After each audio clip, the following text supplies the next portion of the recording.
Está no ar o Lições da Bíblia, o seu programa semanal de estudo profundo da Palavra de Deus. Nesta semana, a última semana desta temporada tão abençoada, nós vamos nos concentrar no descanso supremo, que é a nossa bendita esperança, que vai se realizar e se concretizar na breve volta de Jesus. Está no ar o nosso Lições da Bíblia.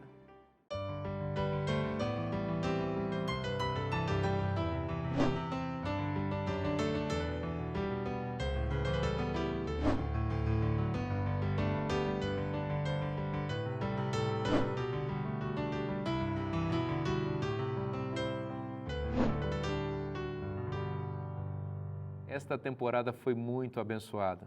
Conversamos aqui ao longo de 12 encontros, esse é o 13º, sobre o tema do descanso em Cristo. E aprendemos como Deus ama a todos nós e deseja nos dar alívio e tranquilidade em meio, inclusive, às tribulações da vida.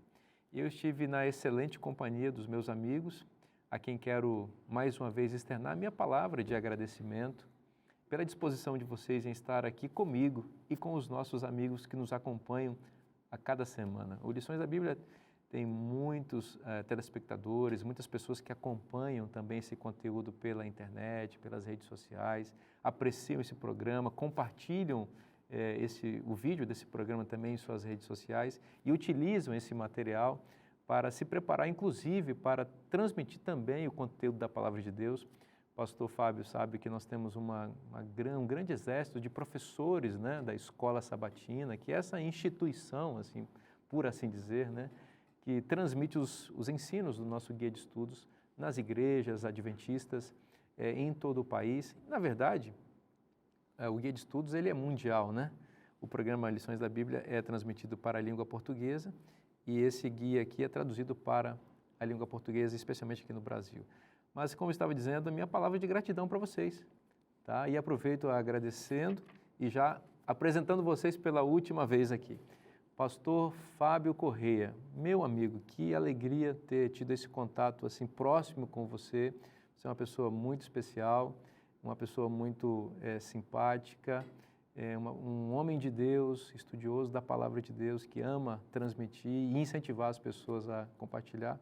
Para mim me enriqueci na sua companhia, Bruda. Obrigado, pastor Vinícius. Foi uma alegria, eu quero agradecer o privilégio da sua companhia, também do Tonete, aprendi muito também com o pastor Dornelles. Essa cabecinha aí poderosa, tremenda, tremendaça, né? E assim, foi uma bênção aí, que Deus continue nos abençoando aí, muito obrigado. Amém, amém, que Deus seja louvado. Pastor Dornelles, você sabe do carinho que eu tenho por você, a gente já trabalhou junto, já disse aqui, e tive o privilégio, né, de aprender muito com você no trabalho e também nas pregações, no contato pessoal, e para mim foi uma alegria você, quando atendeu o meu telefonema, quando liguei para você convidando, e você atendeu prontamente, e eu quero te agradecer e mais uma vez apresentar você para os nossos telespectadores. Que bom, obrigado, é um prazer. A gente aprende uns com os outros, né? E conhecer um pouco da experiência do pastor Fábio, e conviver um pouco mais com o Tonete e você aqui, foi um privilégio. E esperamos que a nossa convivência aqui tenha sido também uma bênção para os nossos telespectadores, né? Certamente, pastor Dornelles. E você, meu amigo Márcio, é bom, viu, amigo? Você aceitou o nosso convite, trouxe contribuições valiosas, você que é um pesquisador no campo, né, do descanso sabático. Como eu disse no início dessa temporada, você defendeu uma dissertação de mestrado muito interessante sobre o tema do sábado especificamente e vários insights preciosos assim, da sua dissertação enriqueceram o nosso programa ao longo dessa temporada. Mais do que isso também, sua gentileza, cortesia, seu carinho, enfim, a maneira como você se relacionou conosco aqui, certamente está deixando saudades aí nos nossos telespectadores, e não só para você, como para vocês também que estão aqui, fica o nosso convite de retorno, né? Que vocês voltem logo aqui para a gente continuar também em outras temporadas conversando sobre a Palavra de Deus. Olha, pastor Vinícius, enfim, pastor Fábio, professor Dornelles, foi muito edificante para mim, mais do que estar aqui em um estúdio, né, de TV, eu considero que estive aqui numa sala de aula, enfim, aprendendo, né, com vocês e acho que assim, a Bíblia o estudo da Bíblia tem uma dimensão individual, mas tem uma dimensão coletiva também, e o nosso guia de estudos possibilita isso, né? Nós aprendemos por meio do estudo conjunto, né, das Escrituras. Então, muito obrigado por essa oportunidade. Nossa gratidão, e eu queria pedir você para fazer nesse momento uma oração, pedindo a bênção de Deus para o estudo deste programa. Sim. Querido Pai, Deus de amor, de bondade e de graça, nós te louvamos pela tua graça, te louvamos pelo descanso que nos ofereces e te agradecemos porque a tua palavra nos faz enxergar de modo diferente o presente, à luz, Senhor Deus, daquilo que ela nos mostra a respeito do futuro. Por mais que enfrentemos tempos difíceis, tribulações, mas os nossos horizontes se ampliam quando a gente estuda este livro precioso. E queremos mais uma vez, agora queremos abrir a Bíblia, pedir a iluminação do Teu Espírito, não só de nós que estamos aqui compartilhando insights, ideias, mas também, enfim, das pessoas que estão nos assistindo. Nós oramos em nome de Jesus. Amém. Senhor. No programa passado, nós falamos um pouquinho sobre o descanso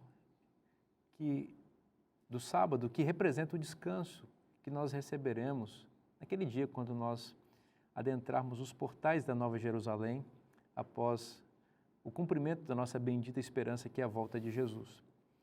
A esperança da volta de Cristo, ela está presente em toda a Bíblia, de Gênesis e Apocalipse, né? Mas não há dúvida de que os livros de Daniel e Apocalipse, eles detalham esse evento e apresentam a maneira como Deus dirige a história para culminar nesse grande ápice esperançoso que é o retorno de Cristo, né? Então nós vamos nos concentrar nesse momento no capítulo 1 de Apocalipse, que é o livro, conforme nós dissemos aqui, que com mais detalhes apresenta a nossa esperança.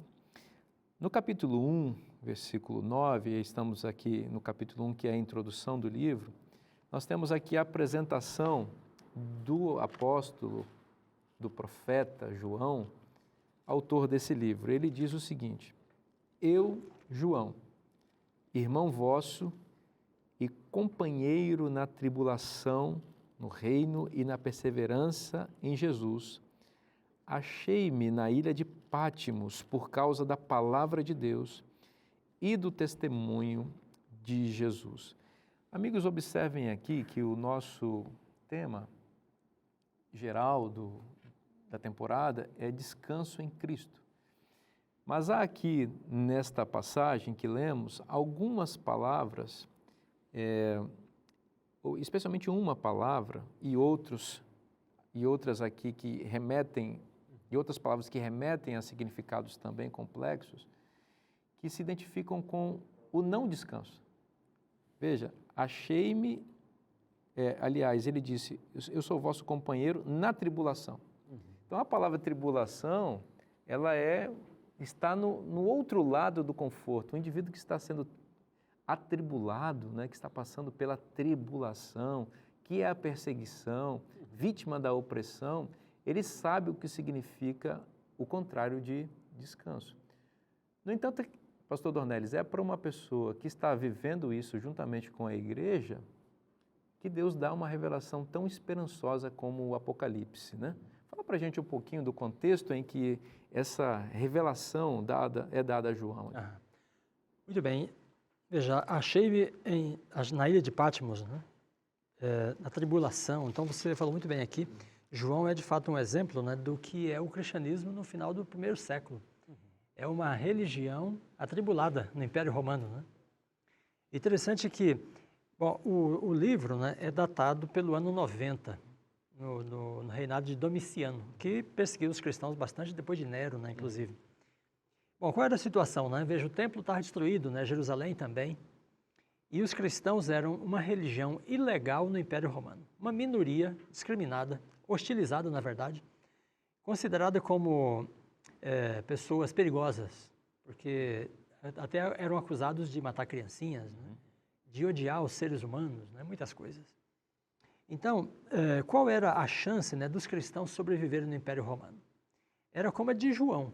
Ele estava velhinho e ia partir em breve, né? E os cristãos pensavam, bom, não temos mais nenhum apóstolo, né?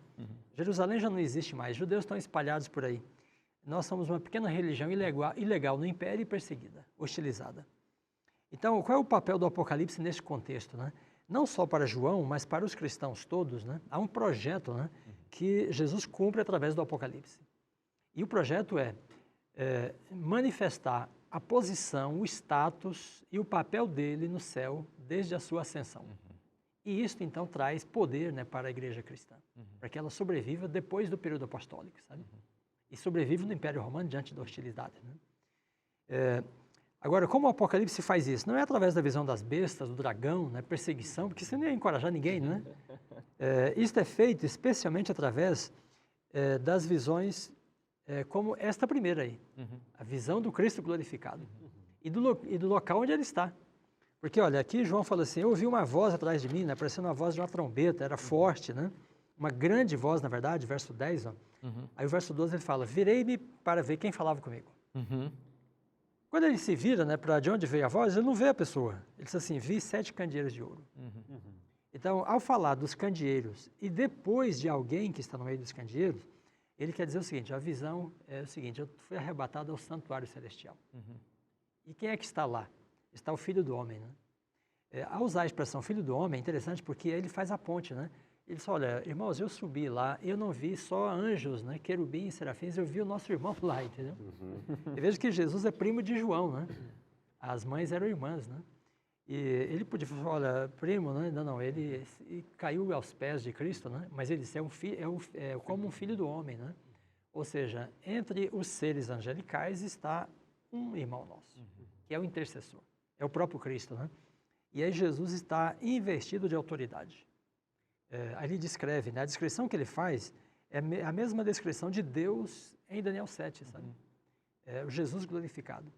Então, estas visões, né, como está aqui, Apocalipse 4 e 5, sabe, 8 e 3, né, Jesus ministrando, cumpre o papel de empoderar a igreja cristã no primeiro século, no final do primeiro século. Né? Agora E a João, igualmente. Você veja, pastor Dornelles, e Márcio Tonetti, e pastor Fábio, né, que a igreja está sendo perseguida, ela é atribulada. E aqui no verso 9, João nos dá a causa dessa perseguição. Sim. Ele diz, por causa da palavra de Deus e do testemunho de Jesus.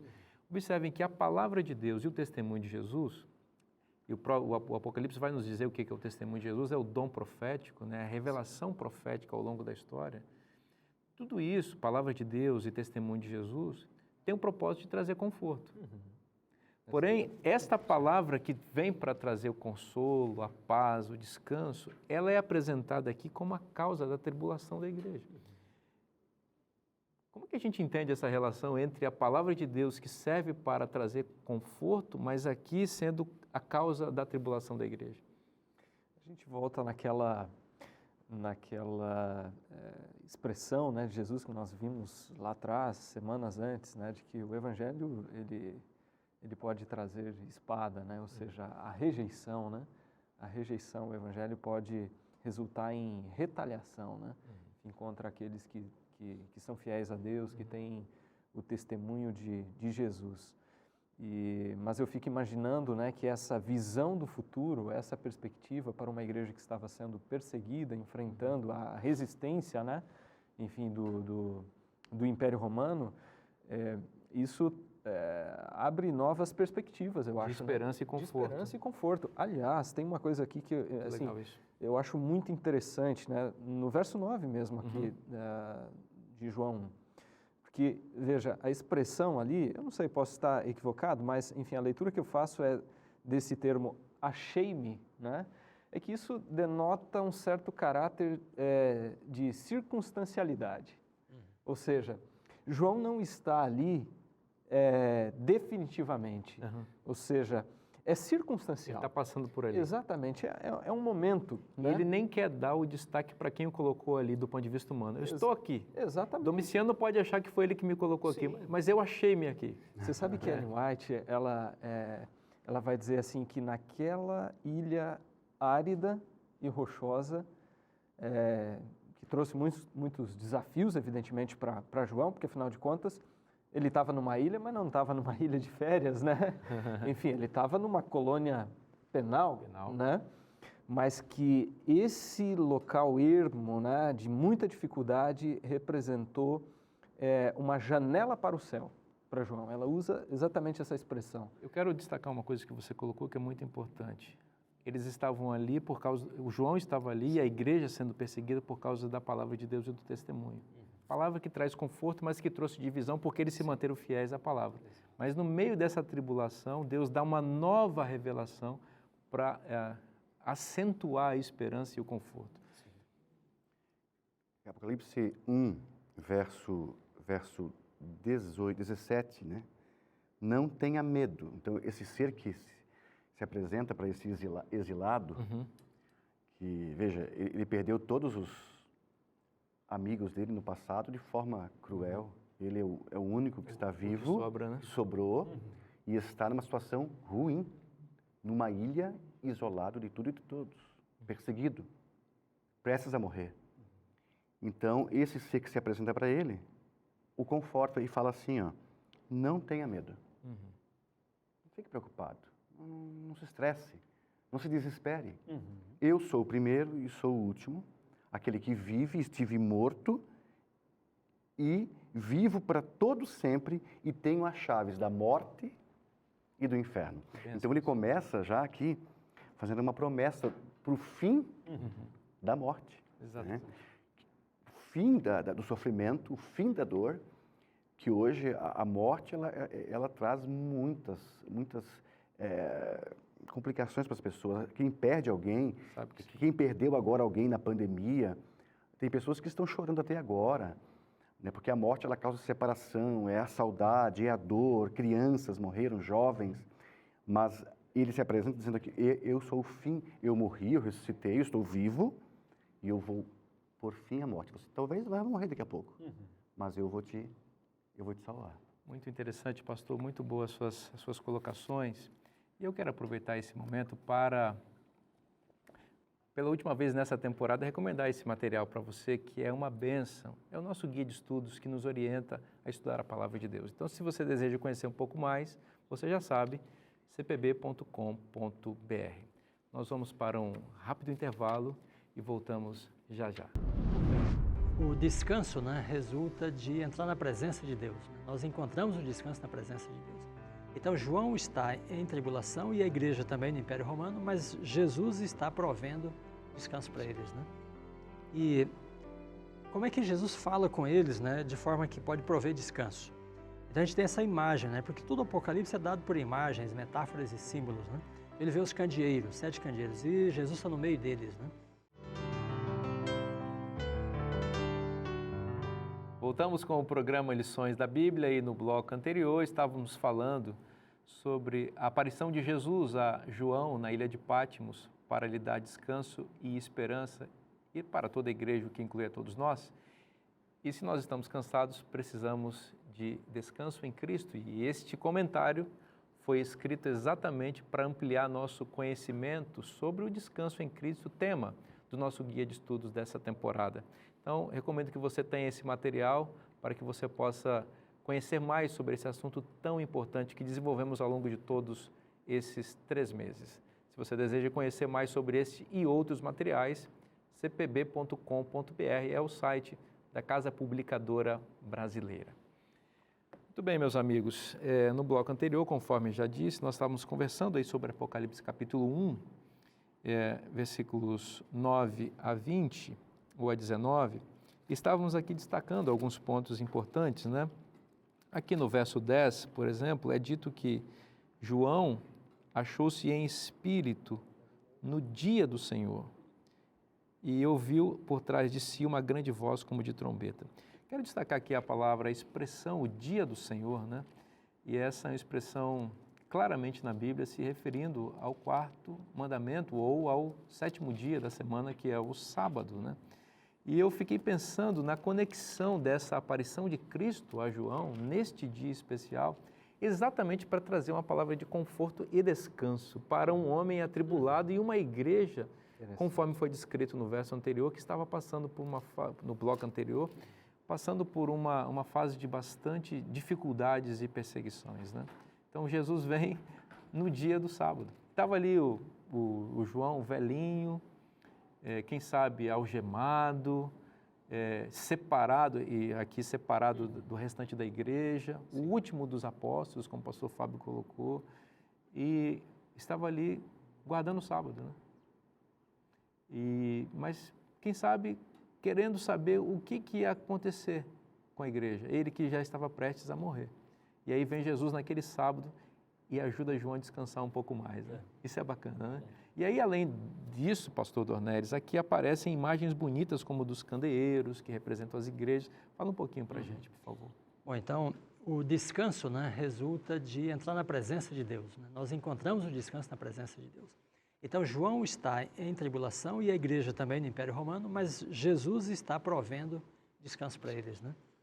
E como é que Jesus fala com eles, né, de forma que pode prover descanso? Então, a gente tem essa imagem, né, porque todo o Apocalipse é dado por imagens, metáforas e símbolos, né? Ele vê os candeeiros, 7 candeeiros, e Jesus está no meio deles, né? Aí depois, no capítulo 2, ele diz assim, 2:1, né? Ao anjo da igreja de Éfeso escreve, estas coisas diz aquele que conserva na mão as 7 estrelas e que anda ou caminha no meio dos candeeiros. Então, no 2, verso 20, ele diz que os candeeiros são as igrejas, né? Então, de forma visual, né, Jesus está dizendo que ele está caminhando com a igreja. Ele caminha no meio dos candeeiros, mas os candeeiros são as igrejas, né? Confirmando esse detalhe, né, a cada igreja ele diz assim, eu conheço, né? E conhecer aqui tem um sentido de partilhar, né? De compartilhar, de estar junto, né? Por exemplo, para a igreja de Éfeso ele diz, conheça as tuas obras, né?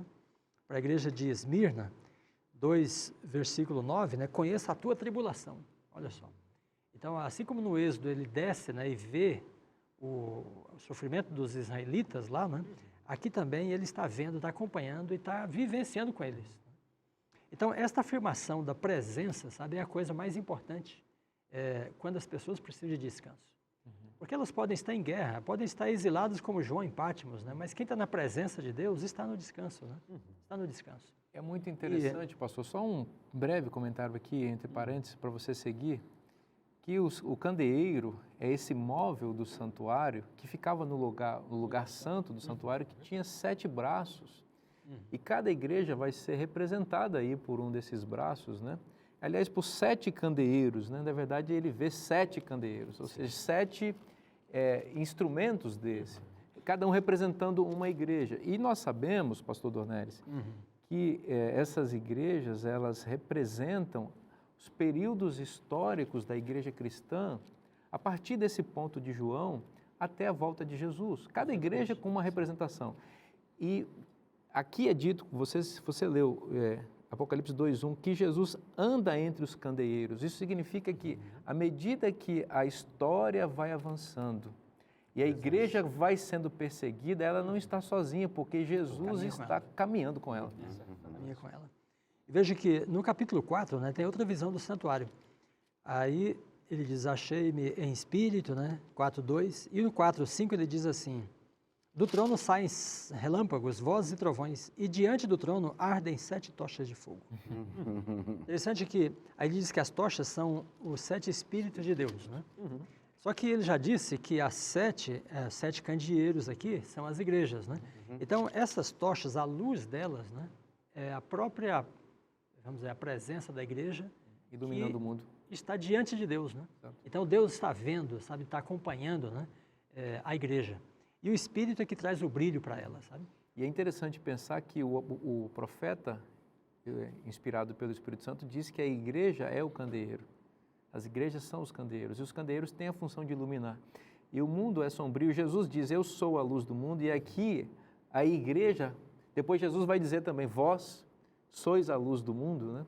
E aqui a igreja, que somos nós, somos representados por esse instrumento de iluminação com base no poder do Espírito Santo. Né? Interessante que a visão do trono corresponde ao lugar santíssimo, né? E diante do trono estão os candeeiros, ou seja, o trono está no lugar santíssimo, os candeeiros no lugar santo. Né? Agora, Jesus tem duas coisas na mão em Apocalipse 1. Né? Ele tem a chave da morte e do inferno, que mostra o seu domínio, né, autoridade sobre a morte e o inferno, porque ele esteve lá e saiu com a chave na mão. Né? É como o camarada que entrou na casa e saiu com a chave, tomou posse. Né? E o que ele tem mais na mão? Ele tem na mão direita as 7 estrelas. Aí ele diz que as 7 estrelas são os anjos das igrejas. A expressão pode ser uma referência, né, aos líderes das igrejas. Né? Porque os anjos são mensageiros no Apocalipse. Né? Aí ele fala ao anjo da igreja, fala isso, né? Ao anjo da igreja de Esmirna, fala isso. Então é interessante que o fato dele ter na mão indica a propriedade dele, o controle e o cuidado. Né? Então a liderança da igreja está nas mãos do próprio Cristo, sabe? Muito bonito. É muito complicado quando as pessoas perdem a fé na liderança, que estão perdendo a fé no próprio Deus. Sim. Porque a liderança do seu povo não está entregue, está nas mãos dele, sabe? É propriedade dele e está sob os cuidados dele. Então, ele é o que caminha com a igreja ao longo da história, como você disse, né? Ele é aquele que tem a liderança, né? Os mensageiros na sua mão. Essa história representada pelas igrejas, ela vai culminar com a breve volta de Jesus, num tempo que será de muita angústia. A volta de Cristo será precedida por uma angústia muito grande que a igreja vai experimentar, conforme Daniel 12, versículo 1 nos ensina, né? Mas Jesus voltará, né, pastor Fábio e Tonete, sim, para libertar a sua igreja. No entanto, o inimigo de Deus vai tentar a todo momento desviar a atenção das pessoas dessa volta, ou seja, vai desacreditar esse evento, conforme a gente está vendo acontecer. E o apóstolo Pedro já nos orientou que isso aconteceria. Onde está a esperança da vinda, né? E tentando dizer que isso nunca vai acontecer. E muitas pessoas vão acreditando nessa falácia de que Jesus não vai voltar, né? E a outra estratégia do inimigo é falsificar, né? Exatamente. E o sermão profético de Jesus em Mateus 24 orienta a respeito disso, né? Igreja, cuidado com os falsos cristos, né? Que não saiam para ver. Lucas diz, olha, se disser que ele está na casa, não saia para ver, porque a volta de Jesus vai ser um evento literal, não é isso? Você vê, nós temos duas realidades aí, né? Poderíamos dizer 2 extremos, né? Por um lado, aqueles que negam, né? Que isso, enfim, não vai ocorrer, dizem que ele não vai ocorrer. A gente vive em tempos assim de muito negacionismo, né? Que é um termo que se tem usado aí com bastante frequência, né? Mas, por outro lado, você tem um contexto de distorção, né? Dos sinais e veja o quanto isso... Até sensacionalismo. Sensacionalismo, o que gera inquietação. Nós vivemos numa época em que o fenômeno da desinformação, por exemplo, ganha uma força assim, nunca vista antes, né? Então, quer dizer, essa obra do engano... que tira o foco e gera intranquilidade em vez de trazer segurança, né? Vai na contramão daquilo que Jesus procurou oferecer aqui para os discípulos, no contexto de Mateus 24, né? Veja, há uma inquietação, há digamos assim, um desejo no coração humano por sinais, né? As pessoas querem sinais, né? E Jesus não é insensível a essa realidade e ele fornece alguns sinais aqui. Mas ele diz, olha, vocês não devem, enfim, depender unicamente dos sinais. Os sinais vão mostrar, são indicativos, né, do que vai acontecer para vocês se situarem. Mas o mais importante, a ênfase está no preparo, né? E outra coisa, pastor, que nos chama a atenção neste texto de Mateus 24, né, quando Jesus, ele ali acalma os discípulos, mas já admoesta cada um deles, falando cuidado com os falsos profetas, mas olha, antes do fim haverá guerras, epidemias, fome, terremotos, enfim, nação contra nação, mas haverá um sinal derradeiro. Que para nós termos o descanso final, e esse sinal tem a ver, inclusive, com a presença de Deus, com o descanso, já vou ler aqui 2 textos, está em São Mateus 24:14, olha, o sinal derradeiro que cabe à igreja de Deus na terra. Diz assim, 24:14, ó, e será pregado este evangelho do reino a todo o mundo, para testemunho a todas as nações, então virá o fim. Então, a pregação do evangelho a todo mundo é o sinal derradeiro da volta de Jesus. que falta se cumprir, na verdade, né? Quando a igreja de Deus, ela se unir para a pregação do Evangelho e para cumprir Mateus 28, 19 a 20, porque esses dois textos estão juntos. Olha só, a grande comissão, que hoje no mundo se tornou a grande omissão, mas é a grande comissão. Portanto, ide, fazei discípulos de todas as nações, Então, eu vi. batizando em nome do Pai, do Filho e do Espírito Santo, ensinando a guardar todas as coisas que vos tenho ordenado, e eis que estarei convosco todos os dias até a consumação dos séculos. Então, a presença de Cristo, para nos dar descanso, e nós falamos muito sobre isso, de Ele está, é condicionada à pregação do Evangelho, e nós cumprimos essa comissão. Aqui são 5 verbos: ir, fazer discípulos, batizar, depois do batismo continuar ensinando essa pessoa para ela fazer o mesmo com os outros, ela multiplicar discípulos, e depois disso Cristo vai estar, o verbo estar, vai estar conosco aqui e para sempre. Muito interessante que você colocou agora, que a presença de Cristo está condicionada à atuação na missão de Deus. Isso é muito interessante, é um insight bacana desse texto aí. Agora veja, por exemplo, o contexto de Mateus 24, 14, que é o Evangelho será pregado, o Evangelho do Reino. Essa aqui é uma coisa que a gente precisa destacar também, viu? O Evangelho é do Reino. Veja que há uma qualificação para o Evangelho aqui. O que Apocalipse 14, versículos 6 e 7 também vai fazer, né? O Evangelho eterno. Isso é importante, essa qualificação, porque Paulo disse que existem outros evangelhos aí que são pregados, e a gente sabe que existem mesmo, né? Aqui é o Evangelho do Reino, em contraposição aos evangelhos falsos dos falsos cristos, né? Que estão aí enganando as pessoas. Mas veja, olha só, a correlação que há entre essa passagem e seu contexto, como, por exemplo, Apocalipse 14, 12, que diz: aqui está a perseverança dos santos, os que guardam os mandamentos de Deus e têm a fé e o testemunho de Jesus. Vamos unir as duas cláusulas lá, né? Veja o verso 13: aquele, porém, que perseverar até o fim será salvo. Ó, aqui está a perseverança, e aqui diz, lá em Apocalipse, aqui está a perseverança, aqui aquele que perseverar. Perseverar em face de quê? O versículo 9 diz: eis que sereis atribulados e vos matarão. Exatamente o mesmo contexto de Apocalipse 13, que precede o 14 ali, em que nós somos comissionados a pregar as 3 mensagens angélicas. Então veja, o que o Apocalipse 24 e Mateus 24, melhor dizendo, né? Mateus 24 e Apocalipse 13 e 14, especialmente o 14, nos dizem é que Deus vai precisar contar com gente perseverante no fim. Com certeza. Por quê? Porque não vai ser fácil manter-se resilientemente na presença de Deus em face das tribulações e perseguições que haverá, né? Com certeza. E quando nós olhamos para essa pregação, né, que está em Apocalipse 14, você falou Apocalipse 24, mas é isso mesmo, porque Mateus 24 é o Apocalipse. Né? Exatamente. Quando olhamos para Apocalipse 14, né, a primeira, segunda e terceira mensagem, nós encontramos o descanso aqui. O descanso e a falta dele, né? Porque na primeira mensagem, o anjo diz assim: temei a Deus e dai-lhe glória. Aí ele tem o evangelho eterno para pregar a todas as nações, tribos, povos e línguas, né? Temei a Deus e dai-lhe glória. Interessante que aqui ele faz uma referência a Eclesiastes, né? Teme a Deus e guarde seus mandamentos, né? Deus vai te trazer a juízo, né? Ele usa no singular, é o dever, né? Então, temer a Deus aqui é obediência aos mandamentos. Portanto, o sábado está incluído aí. Mas depois ele ainda especifica: pois é chegada a hora do seu juízo, e adorai aquele que fez. Agora vem a linguagem do sábado. Né? Fez o céu, a terra, o mar e as fontes das águas. Então, o chamado é para entrar no descanso, né? É para adorar no contexto do sábado, entrar no descanso. Né? Aí a segunda mensagem é a queda de Babilônia. Porque Babilônia é um sistema religioso, né, que tem a lei diferente da lei de Deus. Quando a lei de Deus é restaurada, a partir da primeira mensagem, a Babilônia começará a cair. E a terceira, então, diz assim: seguiu-se um outro anjo, né, 14, verso 9, dizendo: se alguém adora a besta, a sua imagem, e recebe a marca na sua fronte ou na mão, também esse beberá do vinho da cólera de Deus. Esse não tem descanso.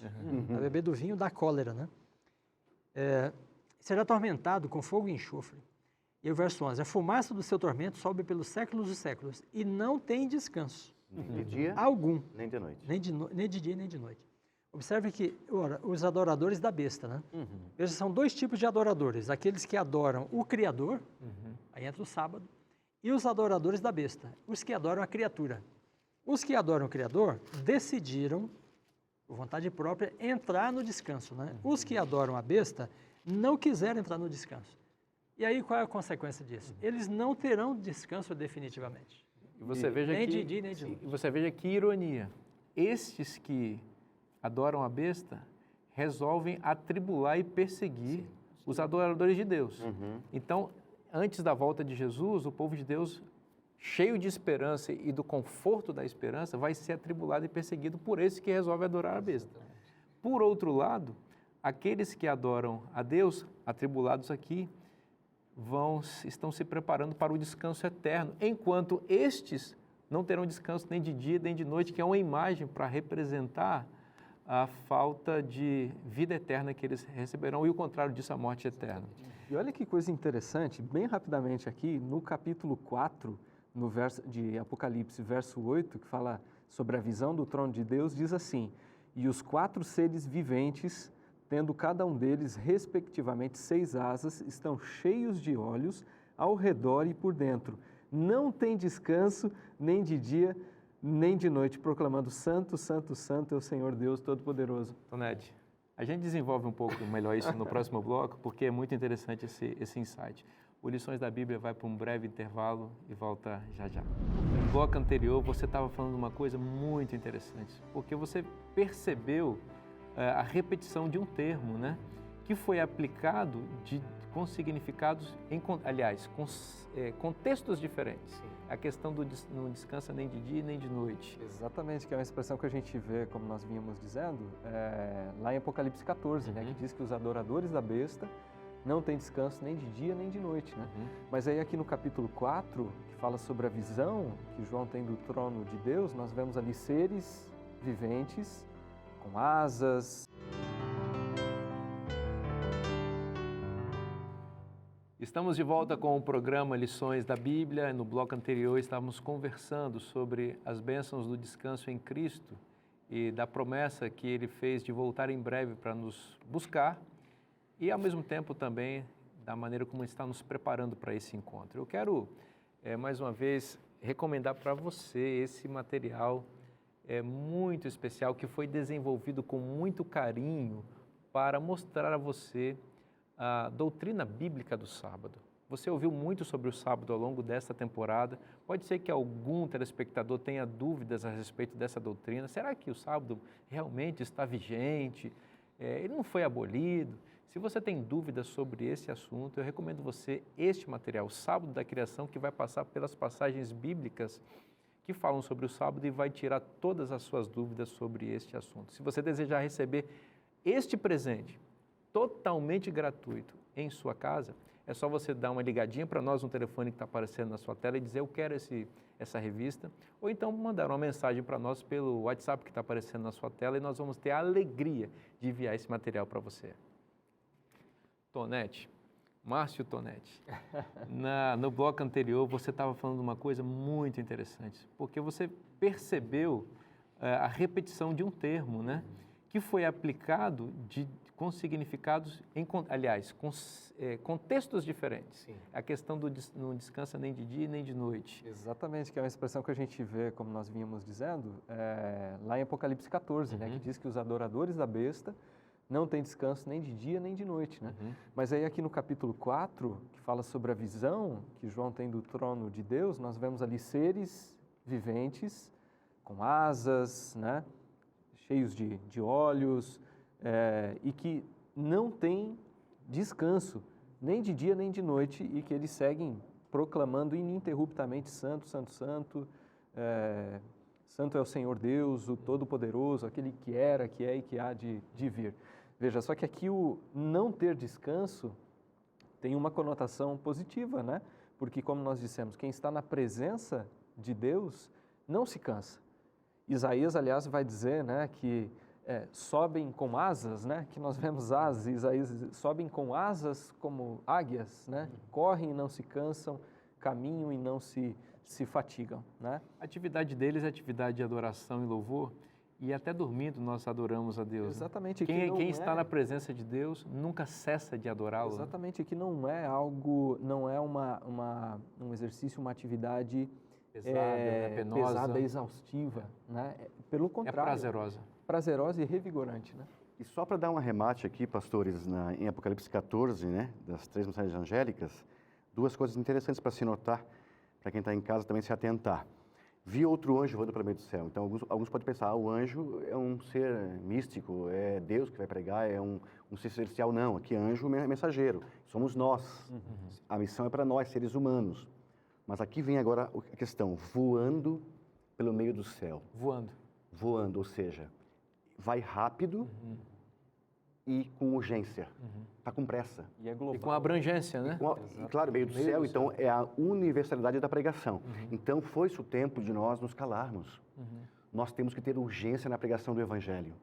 Então, aqueles que nos ouvem, através dos seus talentos, dos seus dons, da internet, das redes sociais, de um estudo bíblico, de um material, do discipulado, nós precisamos erguer a nossa voz. Nós somos esse anjo do Senhor, o povo do Senhor, que se levanta para pregar e para fazer discípulos, com urgência e com rapidez. Muito bem. Pastor Dornelles, tem um ponto aqui que eu queria passar para você, nos ajudar aqui, que é o seguinte, Jesus vai voltar em breve, essa é a nossa esperança, né? Mas enquanto Ele não vem, nós vamos passando pela vida e nós vamos vendo nossos queridos também partindo, né?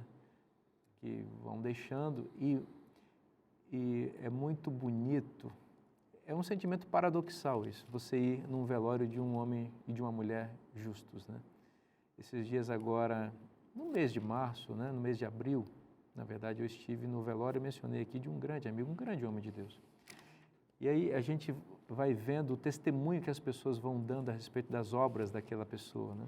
O Apocalipse diz que bem-aventurado aqueles que desde agora dormem no Senhor. 14 e 13. Exatamente, porque as suas obras o seguem, né?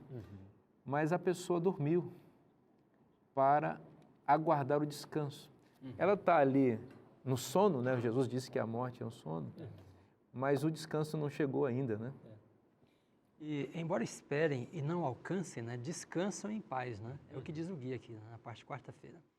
E isso nos remete a Hebreus 11, né? A galeria dos heróis da fé. Ó. Abraão, Noé, né? Abel, Enoque, todos esses heróis da fé. Aí ele diz assim, todos estes morreram na fé sem ter obtido as promessas. Então, eles entraram no descanso, mas só numa amostra do descanso, né? Só em perspectiva, né? Porque eles entraram no sábado, eles entraram na presença de Deus, mas eles queriam ter entrado, né, na terra prometida. Quando eles morreram, eles não entraram, porque eles estão no pó da terra. Né? Então, morreram pregando, testemunhando, né? Descansaram. Mas aí o autor diz assim, mas agora aspiram a uma pátria superior, isto é, a celestial, né? E daí diz assim, e de fato Deus tem preparado uma cidade para eles. Então, nós caminhamos como cristãos, né, na direção da cidade e pode ser que descansemos antes, né, de chegar a ela, né, ou de que ela chegue, né? No entanto, em Hebreus 11, né, aí o autor retoma de novo, né, aquela ideia de entrar no lugar, né, e ele fala da seguinte forma, Hebreus 12, verso 18, né, ora, não tendes chegado ao fogo palpável, ardente, à escuridão, às trevas, à tempestade, né, ao clangor da trombeta, ao som de palavras tais, que quando ouviram, suplicaram que não lhes falasse mais. Do que ele está falando? Do né? Sinai. Ele está falando do Sinai. Então, os israelitas chegaram lá e viram todos esses fenômenos, né? Aí daí ele fala assim, na verdade, tal modo era horrível e o espetáculo, né, que Moisés disse, sinto-me aterrado e trêmulo. Aí o verso 22 ele diz, mas tende chegado de fato ao Monte Sião, a cidade do Deus vivo, a Jerusalém celestial, a incontáveis hostes de anjos, e a universal assembleia, e a igreja dos primogênitos arrolados nos céus, e a Deus, o juiz de todos. Então veja, ao mesmo tempo que ele diz que os patriarcas e todos que morreram não chegaram, né, à cidade, ele diz que nós temos chegado à cidade. Mas de que forma? E é a cidade mesmo, né, o Monte Sião, é o santuário celestial, né? Então, de que forma chegamos? A resposta está no capítulo 10, né? Quando ele diz, verso 19, né? Tendo intrepidez, irmãos, para entrar no Santo dos Santos, pelo sangue de Jesus. Então, todos descansaram sem ter obtido a promessa, o cumprimento definitivo dela, né? E nós também podemos descansar. Mas ele diz, não, mas nós entramos, né? Virtualmente estamos entrando todos os dias, quando estamos em assembleia, quando estamos em oração, porque entramos à própria presença de Deus. E ele chega a dizer, né? Entrem com intrepidez no Santo dos Santos, pelo sangue de Jesus. Porque por esse sangue o caminho foi aberto. Né? É interessante. Com ousadia, né? Com intrepidez, com ousadia. Então, não chegamos ainda, mas experimentamos, né? Podemos experimentar a presença de Deus, né? E da cidade. É interessante que em Hebreus 11, Abraão é um personagem que se destaca, que ele aparece bastante, né? Como exemplo dessas pessoas que peregrinam em busca dessa cidade. Porque Abraão recebeu exatamente a promessa. Na verdade, a promessa de Abraão se divide basicamente em 2 pontos. Um descendente, e ele não podia ter filho, sua esposa não podia ter, e a vida dele foi se arrastando com essa promessa, não se cumprindo até o fim, e ele peregrinou sem alcançar o território. Porém, em Gênesis 22, Abraão ele chega bem perto do cumprimento dessa promessa, porque ele está com o filho, que é o precursor do descendente com D maiúsculo que viria, que é Cristo, né? E esse filho está para ser sacrificado, e ele está em Moriá, que é exatamente o monte onde foi construída a cidade no futuro, Jerusalém, em que o descendente com D maiúsculo aparece. Então, ele estava ali namorando a promessa, o filho e o território. Potencialmente ele tem toda a promessa cumprida. Né? Exatamente. E aí Jesus vai dizer, né, em João, né, que Abraão viu meu dia e se alegrou, porque ali Abraão, com os tipos da promessa, veja, os tipos, os exemplos, as representações da promessa, estava vislumbrando o cumprimento definitivo dela no futuro. Ou seja, em Isaac ele via Cristo e no Moriá ele via a cidade. Não a Jerusalém terrestre, mas a Jerusalém celestial. Em breve, pastor, nós estaremos na Jerusalém celestial, amém? Amém. E para isso nós temos um mapa, né? Sim. Hoje, ao vir para cá, nós nos perdemos. É verdade. Mesmo com o GPS? Mesmo com o GPS, seguindo o Waze, nos mandou pelo caminho. Em algum momento, ele não seguiu a orientação do Waze e entrou até contramão, o Márcio Donetti. E nós nos perdemos. Então, acontece, né? De você ir para um lugar que você não queria ir porque você se desviou da rota do mapa. A Bíblia está bem clara com a rota para encontrarmos esse descanso. Não devemos nos desviarmos desse caminho, mas nos mantermos nesse caminho para encontrarmos o descanso, a alegria no Senhor, como fala Paulo também lá em Filipenses, né, 4:4-6, né? Alegrai-vos no Senhor, né? Outra vez vos digo, alegrem-se no Senhor, né? Verso 5, que a moderação de vocês seja conhecida por todos, olha, moderação, perto está o Senhor. Não fiquem preocupados com coisa alguma, mas em tudo sejam conhecidos diante de Deus os pedidos de vocês pela oração e pela súplica, com ações de graças, e a paz de Deus, o descanso de Deus, a calma de Deus, que excede todo entendimento, guardará o coração e a mente de vocês em Cristo Jesus. Amém? Amém. Muito bonito. Promessa maravilhosa. Sobre o aspecto nós falávamos aqui da cidade, né? Veja, as cidades hoje, né? As grandes metrópoles são locais em que a vida não para, né? Em que, enfim, a vida é o mais acelerada possível, né? E em que as pessoas não têm descanso, né? Mas na cidade de Deus é o lugar em que nós encontramos descanso, em que encontramos cura, né? Exatamente, uma cidade atípica, né? E eu estava pensando aqui, né? Se historicamente também as cidades, né, se tornaram inclusive hoje, né, os grandes centros propagadores de doenças, daquilo que inquieta as pessoas, das epidemias, né? Na cidade de Deus nós encontramos o rio da água da vida, que sai do trono, e encontramos, enfim, na praça da cidade, a árvore da vida, cujas folhas são para a cura das nações. Aqui em Filipenses capítulo 4, versículo 4, Filipenses foi uma carta que Paulo escreveu na prisão mamertina, em Roma, preso, né? E já condenado, e ele escreve esta carta, que é a carta da alegria, né? E recomendando aos cristãos, e o versículo 4 é bastante interessante, ele diz assim, alegrai-vos sempre no Senhor. Sempre indica o quê? É uma alegria contínua, independente das circunstâncias. E ele tinha autoridade para dizer isso porque ele estava preso, estava alegre. Exato. Exatamente. E antes, e é interessante que ele repete, outra vez vos digo, alegrai-vos. É como se dissesse, olha, se você quiser murmurar, já vou responder logo. Alegre-se. Não vem com conversa, não. Se alegre. Exatamente. Você tem motivos para se alegrar. E Né? Neemias 8:10 vai dizer assim, a alegria do Senhor é a nossa força. E Márcio, ele diz isso, alegrai-vos no Senhor, outra vez vos digo.